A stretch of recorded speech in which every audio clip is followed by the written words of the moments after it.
అభివృద్ధి చెందిన దేశాల చెంత భారతదేశాన్ని నిల్చుండి పెట్టాలనే ఆకాంక్ష ఈరోజు 2014లో ప్రధానమంత్రి అయిన తర్వాత సాహసోపేత నిర్ణయాలతో ముందుకు దూసుకుపోతూ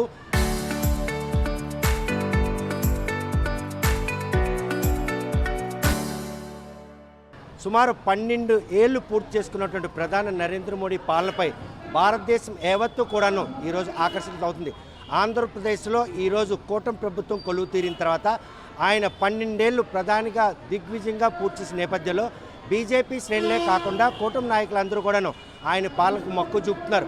ప్రస్తుతం 2047 దిశగా అడుగులేస్తున్నటువంటి ఆయన పరిపాలనలో భవిష్యత్ ఎలా ఉండబోతుంది అనే విషయం మనతో మాట్లాడడానికి బీజేపీ ఎమ్మెల్యే ఎచ్చెర్ల నియోజకవర్గ ఎమ్మెల్యే నడికూరు తీశ్వరరావు ఉన్నారు. చూస్తే కనుక 12 ఏళ్ళు అంటే ఒక పరంపర అన్నమాట. అసలే క్రైసిస్లో ఉన్న భారతదేశానికి ప్రధానమంత్రి అయ్యి సాహసోపేత నిర్ణయాలు తీసుకుంటూ ఒక డిమానిటైజేషన్ కావచ్చు, ఒక జిఎస్టీ కావచ్చు, ఈ పరిణామాలన్నీ కూడా ప్రజల్లో అప్పుడే ఆయన చరిష్మా పడిపోయిందన్నా కూడాను పడతా లెగిస్తా ఈరోజు 12 ఏళ్ళు పూర్తిగా వస్తుంది. ఏ విధంగా తీసుకుంటారు? చాలా సంతోషం అండి. ఒక పుష్కర కాలం పూర్తయింది. 2014లో ప్రారంభమైన ఆయన ప్రధానమంత్రిగా, అంతకుముందు 3 సార్లు గుజరాత్ ముఖ్యమంత్రిగా ఈరోజు ఓ పుష్కర కాలం పూర్తి చేసుకొని ఒక చరిత్ర సృష్టించారు భారతదేశంలో. మన మొదటి ప్రధానమంత్రి నెహ్రూ గారి యొక్క పాలన 4398 రోజులు నిన్నటి వరకు అయితే ఈరోజు ఆ రికార్డు 4399 రోజులతో రికార్డు సృష్టించిన ఘనత నరేంద్ర మోడీ గారు. అంటే ఇన్ని సంవత్సరాలు పరిపాలించాము అనేది కాదు గొప్ప, మనం పరిపాలించిన సమయంలో ఈ దేశానికి ఏం చేసామన్నది. 2014లో గౌరవ ప్రధానమంత్రి నరేంద్ర మోడీ గారు ప్రధానమంత్రి అయ్యే సమయానికి భారతదేశం స్థానం ప్రపంచంలో 10వ స్థానంలో ఉంటే ఈరోజు భారతదేశం స్థానం 4వ స్థానాన్ని తీసుకొచ్చారు. ఈరోజు ప్రపంచ దేశాలన్నీ కూడా భారతదేశాన్ని ఒక దిక్సూచి చూపించే నాయకత్వ దేశంగా చూస్తున్నాయి. ఈరోజు భారతదేశంలో ఉన్నటువంటి పేదరిక నిర్మూలన వైపు ఇంతవరకు పేదల సంక్షేమం అనేది ఎన్నికల్లో రాజకీయ పార్టీలు ఇచ్చిన నినాదాలుగా ఉండేది. ఈరోజు పేదల సంక్షేమాన్ని ఒక ఉద్యమంగా తీసుకొని ఈరోజు పేదరహిత దేశంగా ముందుకు తీసుకెళ్ళాలి, వికసిత భారత్ సాధించాలని 140 కోట్ల మంది భారతీయులకి వికసిత భారతాన్ని లక్ష్యాన్ని ఇచ్చేటువంటి నాయకుడు గౌరవ ప్రధానమంత్రి నరేంద్ర మోడీ గారు. అటువంటి నాయకత్వం బాగుండాలి, ఆయన చిరస్థాయిగా ఆరోగ్యంగా సంతోషంగా నిండు నూరేళ్లు జీవించాలి అనే ఆయన జీవించినంతకాలం మన భారతదేశానికి నాయకత్వం వహించాలనే ఉద్దేశంతో ఈరోజు మన ఎచ్చెర్ల నియోజకవర్గంలో ఎన్డీఏ కూటమి నాయకులు అందరూ కలిపి ఈరోజు లావేరులో ఉన్నటువంటి చంద్రశేఖర్ ఆలయంలో అభిషేకాలు చేసి అందరూ కూడా ప్రసాదాలు పంచుకొని ఆయన యొక్క అభ్యున్నతిగా ఉండాలి, ఆయన బాగుంటేనే దేశం బాగుంటుంది, ప్రపంచ దేశానికే నాయకత్వం వహించే స్థాయిలో ఉన్నటువంటి నరేంద్ర మోడీ గారు చిరకాలం బాగుండాలి, ఆయురారోగ్యాలు కలగాలని ఈరోజు భగవంతుని ప్రార్థిస్తూ ఈరోజు అనేక సేవా కార్యక్రమాలు ప్రారంభించాం. అందులో స్వచ్ఛపథం కార్యక్రమంలో ఈరోజు సుభద్రాపురంలో స్వచ్ఛపథం కార్యక్రమంలో పాల్గొంటున్నాం. కనుక ముచ్చటగా 3వసారి ప్రధాని అయ్యారు. ఆయన పరిపాలనకు ప్రాంతీయ పార్టీలు కూడా మక్కువ చూపే పరిణామం తీసుకొచ్చారు. ఒక జాతీయ పార్టీ ప్రాంతీయ పార్టీని హక్కులు చేసుకుని ఆయా రాష్ట్రాల్లో ప్రభుత్వాలు నెలకొల్పేందుకు బీజేపీ చేస్తున్నటువంటి ఈ క్లూ ఏమని అనుకోవచ్చు? ఈరోజు భారతదేశంలో ఉన్న ప్రాంతీయ పార్టీలన్నీ కూడా వాళ్ళ ప్రాంతీయ విభేదాలలో లోకల్గా ఉన్న విభేదాలు ఉంటైతే ఉండొచ్చు, కానీ వాళ్ళ రాజకీయాల కోసం విభేదాలు పడవచ్చు, కానీ జాతీయంగా వచ్చేసరికి నరేంద్ర మోడీ గారి నాయకత్వాన్ని ఎవరు కూడా కాదనలేని పరిస్థితి. ఈరోజు నరేంద్ర మోడీ గారి నాయకత్వం కింద పనిచేయాలని తహతహలాడుతున్న ఎన్నో ప్రాంతీయ పార్టీలు ఈరోజు మన ఆంధ్రప్రదేశ్లో ఎన్డీఏ పార్టీ ఈరోజు అధికారంలో ఉండబట్టే గౌరవ ముఖ్యమంత్రి చంద్రబాబు నాయుడు గారు, ఉప ముఖ్యమంత్రి పవన్ కళ్యాణ్ గారితో కలిసి మనం ఎన్డీఏ కూటమిలో ఉండబట్టే ఈరోజు ఆగిపోయినటువంటి మన పోలవరం జాతీయ ప్రాజెక్టుగా ఈరోజు పూర్తి చేసుకుంటున్నాం. ఆగిపోయినటువంటి అమరావతిని చిరస్థాయిగా పర్మనెంట్ క్యాపిటల్ చేసుకొని దానికి నిధులు సమకూర్చుకోగలుగుతున్నాం. ఈరోజు మూలపేట పోర్టు వచ్చిందంటే ఈరోజు ఎచ్చెర్ల నియోజకవర్గంలో ఫిషర్మెన్కి 444 కోట్ల రూపాయల ఫిషింగ్ హార్బర్ శాంక్షన్ అయిందంటే, ఈరోజు భోగాపురంలో ఎయిర్పోర్ట్ శాంక్షన్ అయిందంటే, 2 లక్షల కోట్లతో విశాఖపట్నంలో గ్రీన్ హైదరాబాద్ శాంక్షన్ అయిందంటే, ఎక్కడో ఫారిన్లో ఉండే న్యూయార్క్లో ఉండే గూగుల్ సంస్థని ఈరోజు ఆనందపురం తీసుకొచ్చారంటే, ఈరోజు యుద్ధ విమానాల తయారీ కేంద్రాన్ని మన అనంతపురం తీసుకొచ్చారంటే, ఈ రకంగా అన్ని రకాలుగా మన ఆంధ్రప్రదేశ్లో ఒక అభివృద్ధి విప్లవం అయితే సాగుతుంది.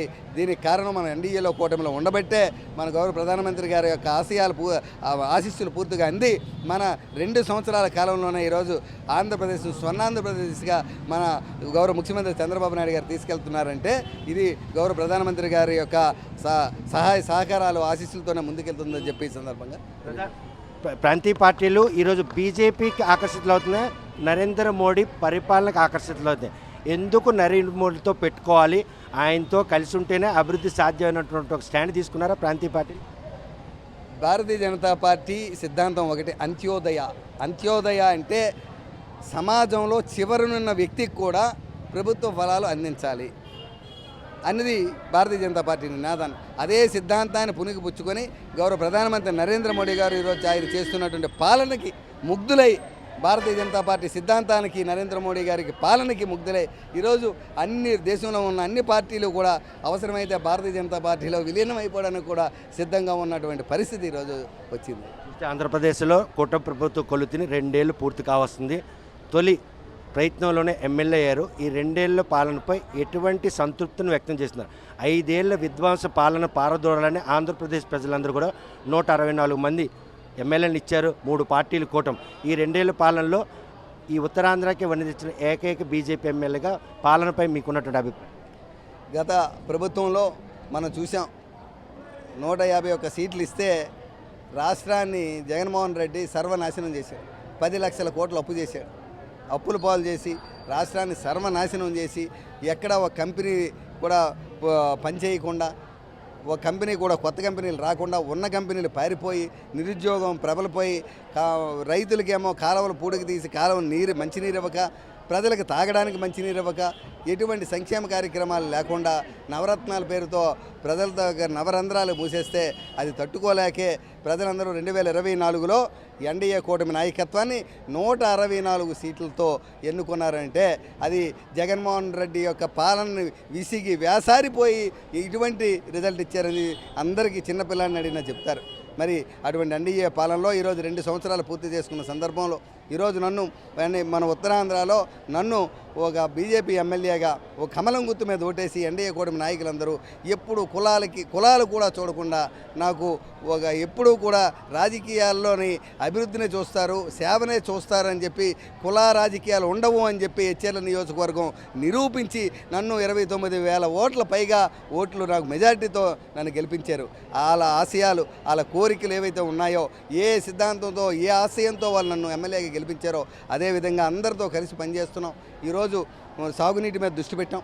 ఈ ఎచ్చెర్ల మండలానికి నారాయణపురం కాలువని పూర్తిగా ఇచ్చాం. 2 పంటలు పండుతున్నాయి. అలాగే లావేరు మండలానికి ఉన్నటువంటి మడ్డువలస కాలువ ఏదైతే ఫేజ్ 2 పని ఆగిపోయిందో, ఇంతకుముందు 20 సంవత్సరాల క్రితం ఆగిపోయిన ప్రాజెక్ట్ని మళ్ళీ ఇప్పుడు తీసుకొచ్చి మళ్ళీ ఫేజ్ 2 పని ప్రారంభిస్తున్నాం. 12 కోట్ల రూపాయల నిధులు సమకూర్చమని గౌరవ ముఖ్యమంత్రి గారిని అడిగాం. పనులు ప్రారంభమై ₹1 కోటి ఆల్రెడీ ఇచ్చారు. పనులు ప్రారంభమయ్యే త్వరలోనే పనులు పూర్తి చేసుకుంటే మనకు బుడుమూరు పెద్ద చెరువుకి నీరు వస్తే లావేరు ఎచ్చెర్ల మండలాలకి సాగునీరుకి తాగునీరుకి కూడా సమస్య తీరిపోతుంది. అలాగే తోటపల్లి కాలువ, గత ప్రభుత్వంలో తోటపల్లి కాలువలో 2019 వరకు మనం మంచినీరు ఇచ్చాం, చివరి ఆయకట్ట వరకు. కానీ 19 నుంచి 24 మధ్యలో ₹1 కూడా తోటపల్లి కాలువ కోసం ఖర్చు పెట్టకపోవడంతో పూడికిలు తీయగా కాలువలు కప్పడిపోయి నీరు రాకుండా ఉంటే ఇప్పుడు సుమారు దగ్గర ₹350 కోట్ల శాంక్షన్ చేసి మళ్ళీ తోటపల్లి కాలువను పునరుద్ధరణ చేస్తున్నారు. అది పునరుద్ధరణ అయితే మళ్ళీ చివరి ఆయకట్ట వరకు కూడా నీరు వస్తుంది. అంతేకాదు సాగునీరు ఈ విధంగా పనిచేస్తున్నాం. తాగునీరు ప్రతి అక్కజెల్లికి ఎన్నికల ముందు మాట ఇచ్చాం, ప్రతి అక్కజెల్లికి మంచినీరు ఇస్తామని ఇచ్చిన మాటకి మనం కట్టుబడి ఉన్నాం. ఈరోజు రాష్ట్రంలో అన్ని నియోజకవర్గాల కన్నా ముందు జలజీవన్ మిషన్ని టెండర్లు పిలిచి 275 కోట్లతో టెండర్లు పిలిచి పనులు ప్రారంభించిన నియోజకవర్గం ఏదైనా ఉందంటే అది ఒక ఎచ్చెర్ల నియోజకవర్గం అని గర్వంగా చెప్పొచ్చు.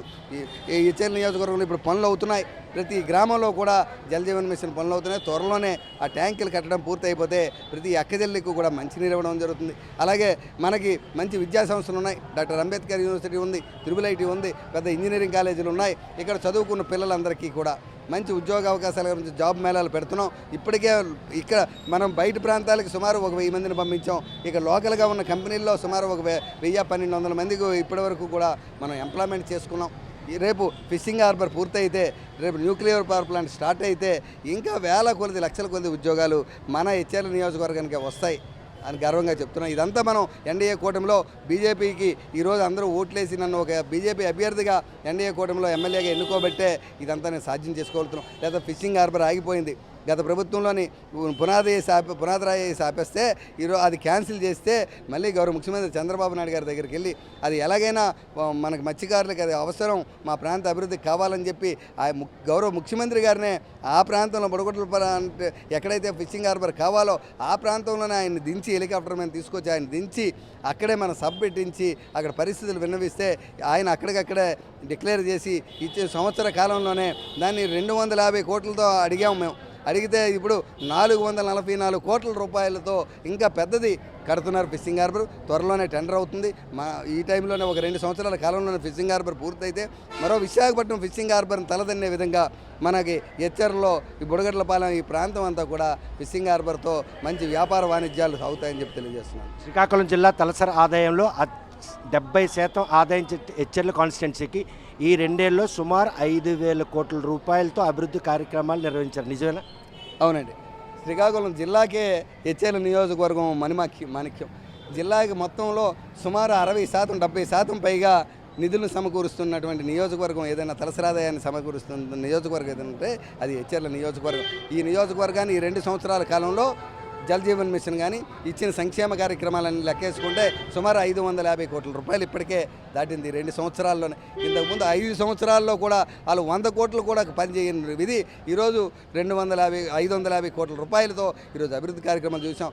ఊరు వాడ ఎక్కడ సిమెంట్ రోడ్డు కావాలంటే అక్కడ, ఎక్కడ తారు రోడ్డు కావాలంటే అక్కడ, ప్రతి ఇంటికి మంచినీరు అందించే విధంగా జలజీవన్ మిషన్, అలాగే సాగునీరు తాగునీరు అన్ని రకాలుగా ముందుకు తీసుకెళ్తున్నటువంటి వైనం ఈరోజు మనం చూస్తున్నాం. ప్రస్తుతం మాత్రం న్యూక్లియర్ పవర్ ప్లాంట్కి శంకుస్థాపన ఎప్పుడు జరుగుతుందని ఆశగా ఎదురు చూస్తున్నారు. నిర్వాసితులందరూ కూడా పరిహారం తీసుకొని పునరావాసం లేకుండా నానా ఇబ్బందులు పడే పరిణామం. ఆ హడిల్స్ని అతిక్రమించి ఎప్పట్లోగా న్యూక్లియర్ పవర్ ప్లాంట్ శంకుస్థాపన కార్యక్రమం మీ హయాంలో nuclear power plant construction start అవుతుందా? అది ఫిషింగ్ మన న్యూక్లియర్ పవర్ ప్లాంట్కి భూములు ఇచ్చిన నిర్వాసితులు ఎవరైతే ఉన్నారో కొవ్వాడ ప్రాంత మత్స్యకారులందరూ కూడా ఇబ్బంది పడిన మాటన సత్యం, వాస్తవం.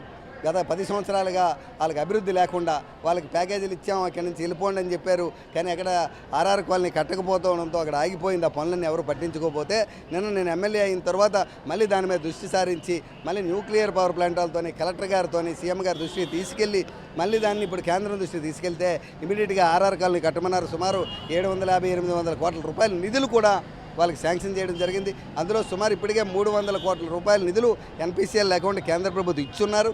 ధర్మవరం గ్రామంలో ఆ పనులు ప్రారంభమవుతున్నాయి. రోడ్లు వేసే పరిస్థితి ఉంది. అక్కడ కొంత ఫారెస్ట్ ల్యాండ్ తీసుకోవాల్సిన అవసరం ఉంది. దాని పనులన్నీ పూర్తున్నాయి. అది ఒకసారి కంప్లీట్ అయితే త్వరలోనే టెండర్లు అవుతాయి. టెండర్లు అయ్యి మన హయాంలోనే కొవ్వాడ మత్స్యకారులందరినీ కూడా వారికి పునరావాస కేంద్రాలు ఆర్ఆర్ కాలనీ ఏదైతే ఉందో వాళ్ళందరికీ కూడా పక్కా ఇల్లు కట్టించి ఇవ్వడం అనేది సాధ్యపడుతుంది.